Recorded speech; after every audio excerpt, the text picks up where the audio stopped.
CEFAS, le Centre de formation africain du Sénégal, reconnu par l'État du Sénégal et la Fédération internationale des études de la France, le premier centre de formation privé au Sénégal. Une école d'excellence et de référence composée de 4 départements. Département des sciences de la santé, département de gestion et technique, département CPS, BT, BTS, département des études internationales. Nos filières, infirmier d'État, sage-femme d'État, assistant, infirmier d'État, analyse biologique, biologie médicale, délégué médical, vendeur en pharmacie, secrétariat médical, transport et logistique, commerce international, transit douane, gestion des ressources humaines, comptabilité et gestion, assistanat de direction, secrétariat bureautique, gestion hôtelière et restauration, marketing communication, informatique de gestion, génie informatique, agroalimentaire, génie civil, électrotechnique, électromécanique, génie électrique, génie industriel, qualité, hygiène, sécurité et environnement, sciences et technologies d'information et de communication, réseau et sécurité, contrôle de gestion et système d'information, ingénierie de conception et de développement d'applications, administration de bases de données et technologies web. Nous proposons aussi d'autres diplômes sur la base d'une convention de partenariat qui nous lie avec les grandes écoles marocaines et la Fédération internationale des études. Nos diplômes, certificats professionnels de spécialisation, technicien, technicien supérieur, BT, BTS, licence, master, doctorat. Nous garantissons à 100% un stage à tous nos étudiants car nous sommes en partenariat avec des grandes entreprises, les plus grands hôpitaux et districts sanitaires du Sénégal. Nos formations se font en 3 étapes, la théorie, la pratique et le stage, garantis à 100% à tous nos étudiants. Nous avons l'une des meilleures salles de TP au Sénégal. Nous avons aussi une bibliothèque numérique, des salles de TP pour chaque département, des projets, un étudiant, un ordinateur, un étudiant, un permis de conduire. La connexion Wi-Fi est gratuite. Nous sommes la première école qui a son propre centre d'application, situation hôpital et poste de santé au Sénégal. Nous sommes à Dakar, à la cité Kondamel, au rond-point parcelle unité 26. Téléphone 33 833 54 44 77 868 57 27 ou 78 525 59 75. Notre site internet www.cefas-sénégal.com. Mesdames et messieurs, ou bien bonjour képp koo xamante ni fu mu la fekk rek ñu ngi lay jox sa wàccuwaay di la nuyu di la wax ni la soyez les bienvenus ci télé bi nga xamante ni moom mooy Sénégal 5 di télé bu wóor bi télé bi nga xam moo leen jox xibaar yu sell yi te set télé bi nga xamante ni à chaud lay wax ak yéen tey nag il faut que ñu waxtaan ak ñi nga xamante ni ñoo nekk au pouvoir wax li nga xamante ni moom métti ñi nee naa leen émission bi lépp loo xamante ni waaye bëgg na ko wax munoo ko wax ñun boo nu ko waxee ñu waxal la ko parce que ñun yéen lañ fi nekkal on est là pour ñi nga xamante ni wax dëgg ne xala amuñu kaddu si wala seen ay kaddu du jóg ñun ci suñu wàllu bopp ñooy kaddu googu ñuy wax na monsieur le président de la république son excellence monsieur Bassirou Diomaye Diakhar Faye ñu ngi lay wax ni la opposants yi il faut les libérer opposants yi dañu am kaddu ci réew mi d'ailleurs seetlu nañ ni parce que Tafa bërki démb la décor ci kër mi ngi ma koy wax mi ngi naa ma jibi ma ne ko naam muy ma c'est pas normal plateau télé yi léegi da ngay sentir ni dafa fàdd dafa monos parce que ñi doon saaga ñëpp jàpp nañ leen ne rap ci koso pourquoi lu tax parce que lu question boobu la ñëpp di poser pourquoi ñu war a mën a jàpp Abdou Nguer mi nga xamante ni mën naa wax ni c'est un géologue koo xamante ni dafa maîtriser sujet koo xamante ni wax dëgg ne xala parcours am ci wàllu politique ci dimension am ci xalaatam ci politique tellement pertinent un gosse pétri de talent ñu jàpp ko ñu ko ràpp ci kaso bi et pourquoi c'est la question que tout le monde pose lan la da ngeen ragal wala lan non seulement mooy li Tafa di wax d'ailleurs dama koy bàyyi kaddu gi parce que ay kàddoom la ay waxam la nee na le pourquoi ñu jàpp ki nga xamante ni mooy Abdou Nguer ni ko ràpp ci toujours question boobu la ñëw pourquoi ox Tafa pourquoi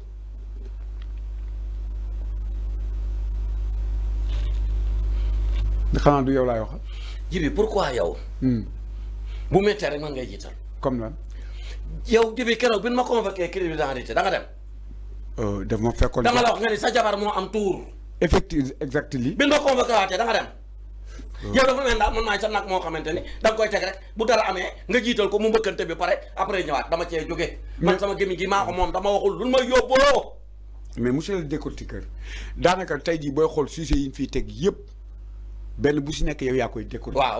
waaw. léegi li nga ma wax c'est très clair. nee nga ma que ni président de la république ak gouvernement am. waaw ñoom nga jàkkaar loolu war leen wax li nga xamante ni mooy sa xalaat par rapport ak opposants yi nga xamante ni opposants saagakat yi nga xamante ni ñoom dañ leen war a bàyyi libérer leen ñu continuer seen liggéey. da nga dégg man ma wax fi loolu man yow yaa dégg man ma wax fi loolu man. mais waxoo ma loolu. man maa la wax loolu man maa la wax loolu.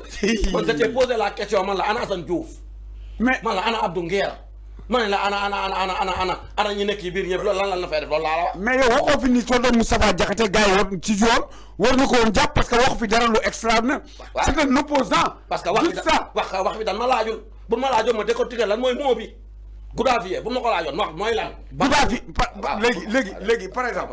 parce que yow bërki dem loolu nga ma doon nee nga ma sincèrement jibi li gars yi di def teguñu ko fenn. parce que dafa mel ne article kat.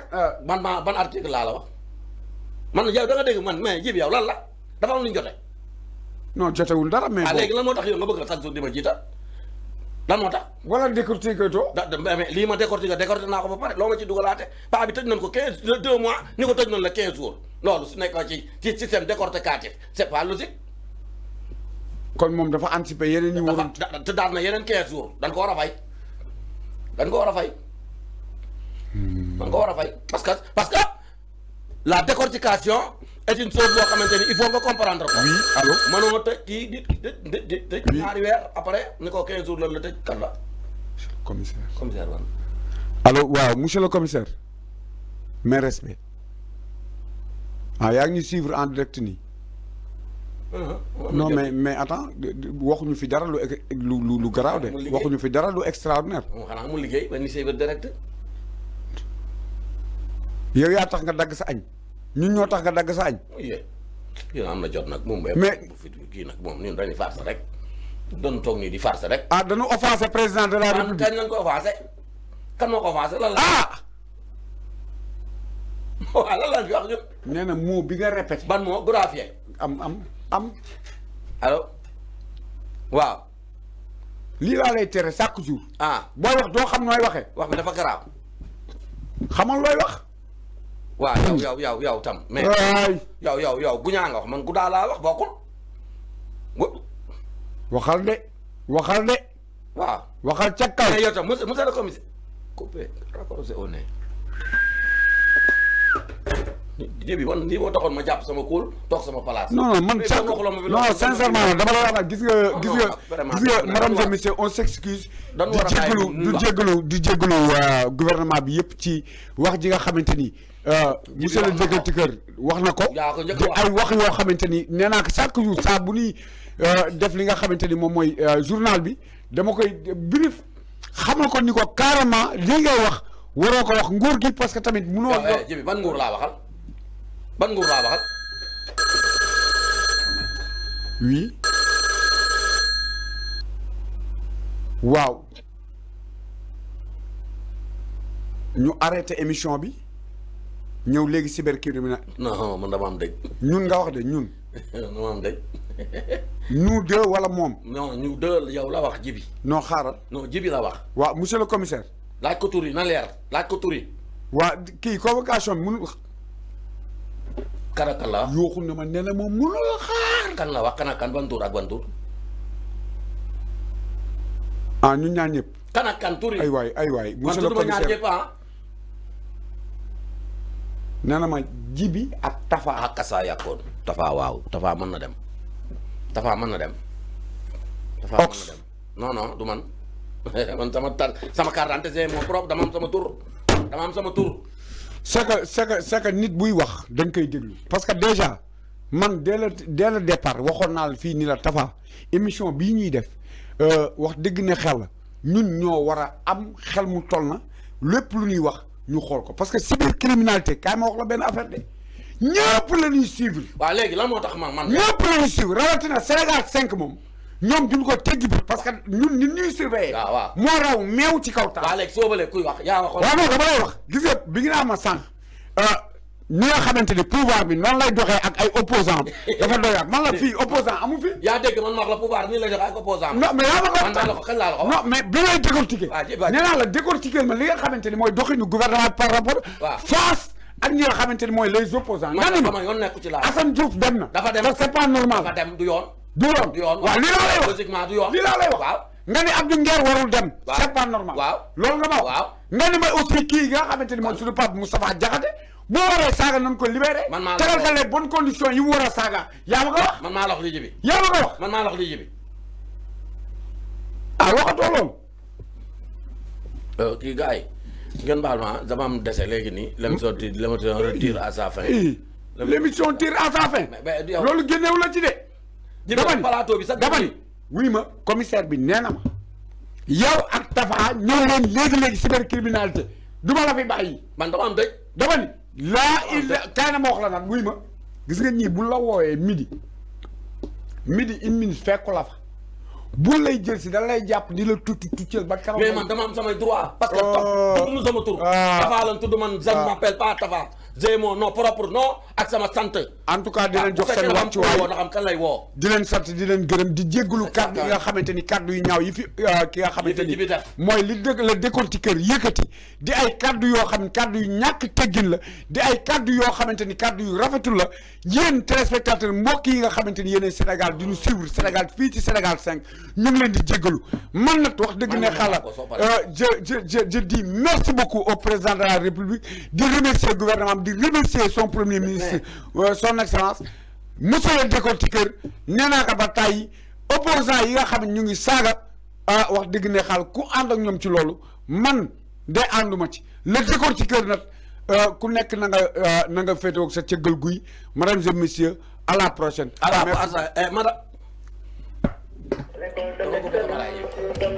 CEFAS, le Centre de formation africain du Sénégal, reconnu par l'État du Sénégal et la Fédération internationale des études de la France, le premier centre de formation privé au Sénégal. Une école d'excellence et de référence composée de 4 départements. Département des sciences de la santé, département de gestion et technique, département CPS, BT, BTS, département des études internationales. Nos filières, infirmier d'État, sage-femme d'État, assistant, infirmier d'État, analyse biologique, biologie médicale, délégué médical, vendeur en pharmacie, secrétariat médical, transport et logistique, commerce international, transit douane, gestion des ressources humaines, comptabilité et gestion, assistanat de direction, secrétariat bureautique, gestion hôtelière et restauration, marketing communication, informatique de gestion, génie informatique, agroalimentaire, génie civil, électrotechnique, électromécanique, génie électrique, génie industriel, qualité, hygiène, sécurité et environnement, sciences et technologies d'information et de communication, réseau et sécurité, contrôle de gestion et système d'information, ingénierie de conception et de développement d'applications, administration de bases de données et technologies web.